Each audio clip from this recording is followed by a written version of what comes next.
In this video, I'm going to show you exactly why you need to split your firewood smaller. How's it going, guys? Tucker here with Tucker's Timbers, and with summer coming to an end and the winter creeping up on us, I'm going to show you guys exactly why going with a smaller type of split like this is much more beneficial than your type of overnighter type of big chunk.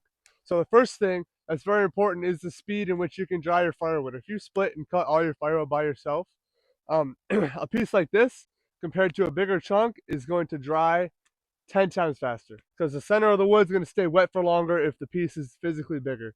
The second reason is with your overnighters, you can put one big chunk in there and yeah, it might burn the whole night, but when you can layer pieces like this and pack it super tight together and fit the exact shape of your wood burner, stove, whatever you have, so you can stack it up in a little rectangle like this compared to one big round, you can fill up the stove actually more, so it's more beneficial.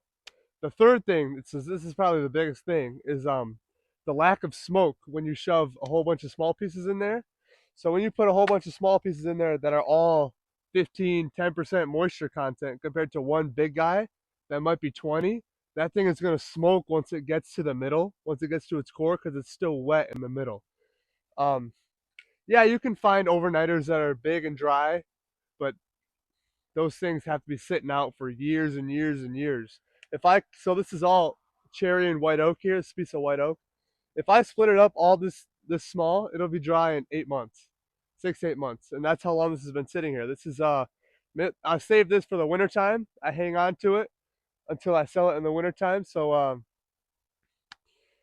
yeah, this is my winter stock, and it dries every year. I have a new winter stock to cycle through. So and even if you do find a big overnight type of piece that is dry, once again, you can fit more pieces in your wood burner with smaller pieces because you can fit the shape of your burner, that rectangle type of shape, instead of one big chunky circle in there.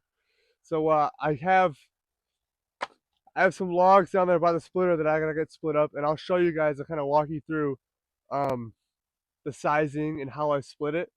And when you if you do firewood yourself for yourself, I always look for smaller logs because that's just easier. Split once or twice maybe, and just keep going. Because us like normal guys, we don't have big old processors, so I still have a Champion 27 ton. So um, anyway, I'm gonna get to splitting, and I'll show you guys exactly how I split and then how I keep them smaller. Now, guys, I have nothing but good things to say about this splitter. It starts up every time, first pull. Never had any issues with it. The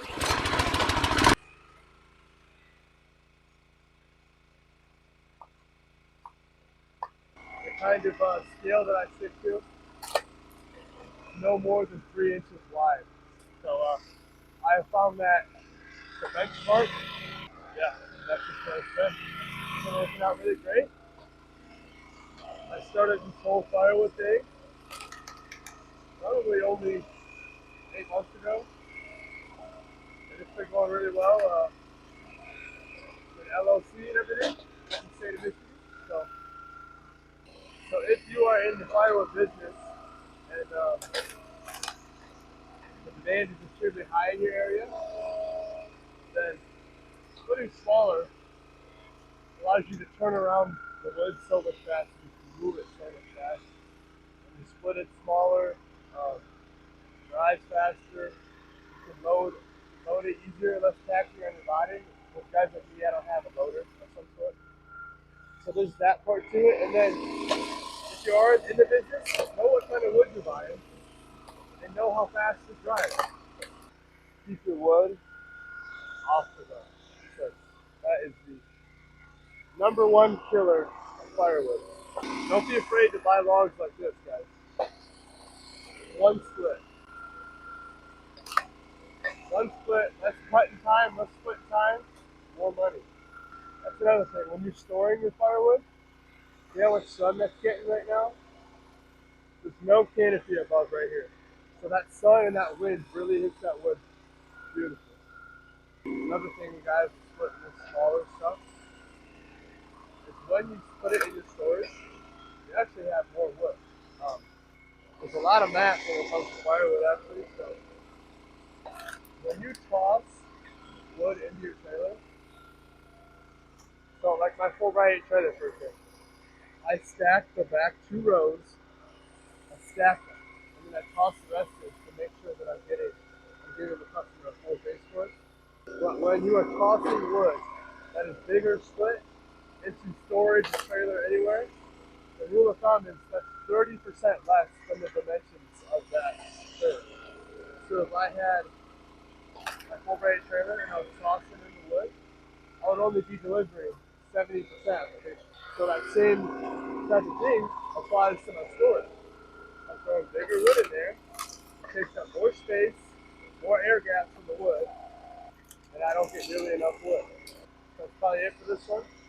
I'm going to try and figure out how to get more views on my long form videos compared to my shorts. I'm getting pretty good with shorts, but if you guys have a channel of your own, just give me some pointers or something. It'd be really cool to see this channel grow more than it is. But I'm grateful for all 300 of you that have subscribed to me. It's really cool to see that you guys are interested in my content and what I'm doing. So I appreciate you all. I really do. But why not shoot for the stars? Why not get to 10K or something like that? That'd be really awesome. Anyways, guys, thanks for watching. I hope you guys took something from that. I'll see you in the next video.